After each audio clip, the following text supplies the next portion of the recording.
হ্যাঁ আমার আসুন, জেসেমের রুজুটা তো পানি দিয়ে করতে হয়, কিন্তু কলবের রুজু আমি বলি আল্লাহ আল্লাহ রাসূলের জিকির দিয়ে করতে হয়, ঠিক না?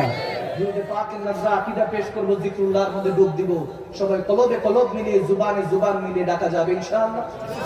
আওয়াজ আসলে ডাকা যাবে ইনশাআল্লাহ। কারণ এই মুহূর্তে প্রত্যেকটা দরজা আমার জন্য বন্ধ, প্রত্যেকটা দরজা আমার জন্য ক্লোজ বন্ধ, কিন্তু একটা দরজা খোলা, ঠিক না?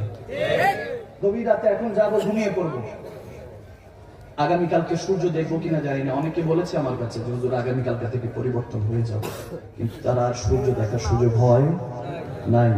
এই জন্য আজকে দিলকে মুনাওয়ার করুন, দিলকে পাক করুন। ট্রেন্ডিং কিংবা ফেস্টিভ্যাল নয় এটা। আপনার ইবাদত পাঁচ ওয়াক্ত কিভাবে চলছে, এই সারা বছরে একবার একটা প্রোগ্রাম হয়, একটা মেহফিল হয়। This is our Madrasa.